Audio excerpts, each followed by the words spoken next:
Welcome back. अगे बढ़ते हुए अफसोसनाक खबर तो आगाह कर रहे हैं जिथे डंकी ने एक होर घर उजाड़ दिता। जंग के 16 साला नौजवान नईम खान नूं एजेंट माफिया ने वरगला के 50 लाख रुपए भी लै ले ते मौत की पौड़ी भी चढ़ा दिता। मुंडे की लिबिया विच मौत हो गई। गमजदा बाप गम नाल नढाल हो गए। आख्या कि अल्लाह दा वास्ता है अपने बालां नूं डंकी ना लाण दिओ। इस हवाले नाल मजीद दस्सणगे मलिक मुश्ताक जिहड़े इस वेले एयरपोर्ट ते नईम खान दे बाप दे नाल खलोते ने। जी मलिक मुश्ताक, की कहना है नौजवान नईम दे बाप दा? अपडेट करो जी। बिल्कुल नहायत ही दुख भरी गल ते तुहानूं दसदा चलां कि डंकी लाण वालिआं दा तुसीं पहले भी सुनिया ते डंकी ने एक होर मां दी गोद उजाड़ दित्ती। एक होर जवान बच्चा नईम खान नामी बच्चा 16 साला जिहड़ा लीबिया कश्ती दे विच खालके हकीकी नूं जा मिलिया। डंकी ला के वो गया सी पर मंजिल ते पहुंच नहीं सकिया ते वापस उसकी डैड बॉडी जिहड़ी है वो पाकिस्तान पहुंच गई है। मेरे नाल नईम खान दे वालिद साहब मौजूद ने चूँकि काफ़ी दुख भरा वेला है इस वेले मैं समझ नहीं आ रही मैं इन्होंने की सवाल करा, लेकिन फिर भी कोशिश करने इन्होंने गल करन दी। दसना जी की होया वाकया तुहाडे कोल किस तरह गया ते की सुनिया तुसीं? डैंकी ला के गया सानू विगलाया एजेंटा ने भाईजान, फिर बच्चा थोड़ा भाई एयर गलांगे ते कुछ दिहाड़े उत्थे रखे ने सानू मुड़ आख्या ने थोड़ा बच्चे की डेथ हो गई है। कोई डेड बॉडी का नहीं पता है, मोहम्मद शफीक का भला होवे इस बोल के तो सानू आ दी है। असी एयरपोर्ट वसूल कर लईए। किन्ने साल का बच्चा सी? 16 साल का जी। किन्ने पैसे तुहाडे लगे ने? 50 लाख रुपया लिया ने। 50 लाख भी एजेंटा ने लिया ते फ्रॉड भी किया है ते तुहानू किस तरह पता लगा सी? सानू उन्हें फोन किया कि बच्चे तुहाडे नूं ना डेथ अटैक होया तो डेथ हो गई है। असल वजूहात का पता लगा है कि डैंकी दे विच साडा बच्चा मोया है। साडे नाल बहुत ज्यादती हुई है जी। मेरे नाल शफीक साहब मौजूद ने। सर तुसीं भी आ जाओ। ये दसना कि बड़ी मुश्किल नाल डेड बॉडी भी मिलती है इहो जिहे काम दी। डंकी लाण वालिआं ने पहले कई घर उजाड़े ने ਜਿਹੜੇ ਡੈਂਕੀ ਲਵਾਉਂਦੇ ਨੇ ਤੇ ਜ਼ਾਹਿਰ ਹੈ ਬੱਚੇ ਵਰਗਲਾਏ ਜਾਂਦੇ ਨੇ, ਬੱਚਿਆਂ ਨੂੰ ਬਾਹਰ ਜਾਣ ਦਾ ਸ਼ੌਕ ਹੁੰਦਾ ਹੈ। ਇਹ ਦੱਸੋ ਕਿ ਕਿੰਨੀ ਮੁਸ਼ਕਲ ਨਾਲ ਤੁਹਾਨੂੰ ਡੈਡ ਬੋਡੀ ਮਿਲੀ?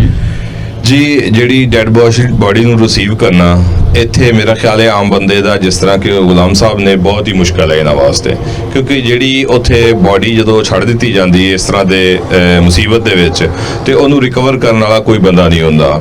ਤੇ ਕੁਝ ਸਾਡੇ ਕਨੈਕਸ਼ਨਸ ਸੀਗੇ ਕਿਉਂਕਿ ਮੈਂ ਲੰਡਨ ਵਿੱਚ ਪ੍ਰੈਕਟਿਸ ਕਰਨਾ, ਕੁਝ ਕਲਾਇੰਟਸ ਬਾਕੀ ਜਿਹੜੇ ਕੋਲੀਗਸ ਨੇ ਉਹਨਾਂ ਦੇ ਥਰੂ ਅਸੀਂ ਲੀਬੀਆ 'ਚ ਅਪਰੋਚ ਕੀਤੀ, ਬੋਡੀ ਵੀ ਟਰੇਸ ਕੀਤੀ, ਫਿਰ ਉਹਦੀ ਆਇਡੈਂਟੀਫਿਕੇਸ਼ਨ ਵੀ ਕੀਤੀ। ਇਹਦੇ 'ਚ ਸਾਡੀ ਪਾਕਿਸਤਾਨੀ ਹਾਈ ਕਮਿਸ਼ਨ ने बहुत अच्छा रोल अदा किया।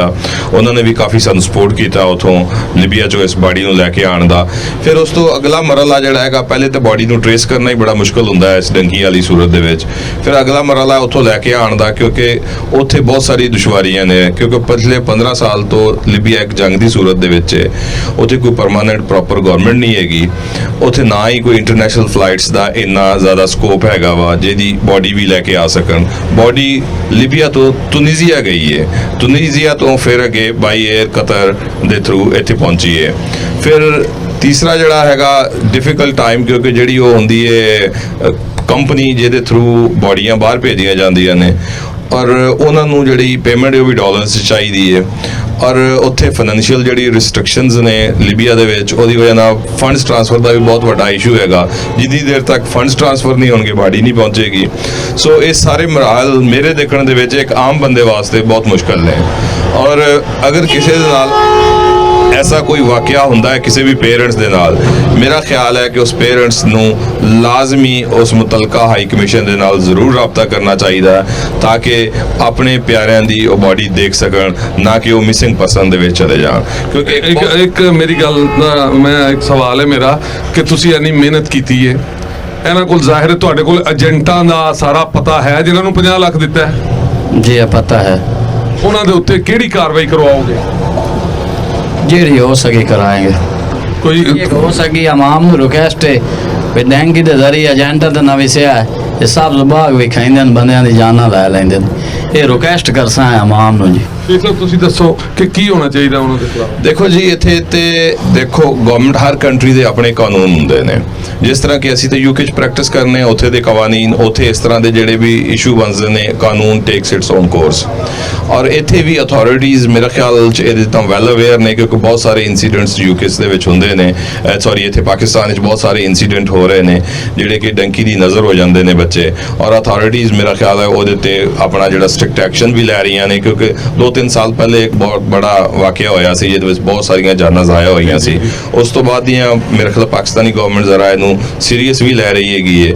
ਮੇਰੀ ਪੇਰੈਂਟਸ ਨੂੰ ਗੁਜ਼ਾਰਿਸ਼ ਹੈ ਔਰ ਛੋਟੇ ਬੱਚਿਆਂ ਨੂੰ ਗੁਜ਼ਾਰਿਸ਼ ਹੈ, ਜਿਸ ਤਰ੍ਹਾਂ ਕਿ ਨਈਮ ਦੀ ਉਮਰ 16 ਸਾਲ ਹੈ, ਬਜਾਏ ਕਿ ਉਹ ਇੰਨੇ ਪੈਸੇ ਦੇ ਕੇ ਬਾਹਰ ਇਲੀਗਲ ਤਰੀਕੇ ਨਾਲ ਜਾਣ, ਉਹ ਇਸ ਮੁਲਕ 'ਚ ਰਹਿੰਦੇ ਹੋਇਆ ਕੋਈ ਆਪਣੀ ਤਾਲੀਮ ਹਾਸਲ ਕਰਨ, ਕੋਈ ਛੋਟਾ ਮੋਟਾ ਡਿਪਲੋਮਾ ਕਰਨ, ਜਾਂ ਇੰਨੇ ਪੈਸਿਆਂ ਦਾ ਇੱਥੇ ਹੀ ਕੋਈ ਕਾਰੋਬਾਰ ਸੈੱਟ ਕਰ ਲੈਣ, ਉਹ ਜ਼ਿਆਦਾ ਬਿਹਤਰ ਹੈ। ਅਗਰ ਬਾਹਰ ਜਾਣਾ ਮਕਸੂਦ ਹੀ ਹੈ ਤੇ ਤਾਲੀਮ ਹਾਸਲ ਕਰਕੇ ਛੋਟਾ ਮੋਟਾ ਡਿਪਲੋਮਾ ਲੈ ਕੇ ਲੀਗਲ ਤਰੀਕੇ ਦੇ ਨਾਲ ਬਾਹਰ ਜਾਣ। ਜੀ ਤੁਸੀਂ ਗੁਲਾਮ ਖਾਨ ਸਾਹਿਬ ਦੀ ਗੱਲ ਸੁਣੀ ਹੈ, ਬਿਲਕੁਲ ਇੰਝ ਹੀ ਹੈ ਕਿ ਇਸ ਡੰਕੀ ਨੇ ਕਈ ਘਰ ਉਜਾੜੇ ਨੇ। ਪਿੱਛੇ ਜਿਹੀ ਵੀ ਇੱਕ ਵੱਡਾ ਵਾਕਿਆ ਹੋਇਆ ਤੇ ਵਾਹਵਾ ਜ਼ਿਆਦਾ ਤਾਦਾਦ ਵਿੱਚ ਲੋਕ ਕਸ਼ਤੀ 'ਚ ਮਾਰੇ ਗਏ। ਦੁਬਾਰਾ ਪਹਿਲੇ ਨੰਬਰ ਤੇ ਤੁਹਾਨੂੰ ਰੱਜ ਕੇ ਮੈਂ ਕਹਿਣਾ ਚਾਹਨਾ ਕਿ ਆਪਣੇ ਬੱਚਿਆਂ ਨੂੰ ਡੰਕੀ ਦੇ ਜ਼ਰੀਏ ਬਾਹਰ ਨਾ ਭੇਜੋ, ਬਿਲਕੁਲ ਨਹੀਂ ਤੇ ਹਾਲ ਇਹੋ ਹੀ ਹੋਏਗਾ ਜਿਹੜਾ ਅੱਜ ਇਸ ਪਿਓ ਦਾ ਹਾਲ ਹੈ ਕਿ ਜਵਾਨ ਬੱਚੇ ਨੂੰ 50 ਲੱਖ ਰੁਪਇਆ ਦੇ ਕੇ ਬਾਹਰ ਭਜਵਾਇਆ, ਨਾ ਬੱਚਾ ਬਾਹਰ ਪਹੁੰਚਿਆ, ਬਲਕਿ ਬੱਚੇ ਦੀ ਲਾਸ਼, ਡੈਡ ਬੋਡੀ ਜਿਹੜੀ ਹੈ ਅੱਜ ਵਾਪਿਸ ਆ ਗਈ ਹੈ।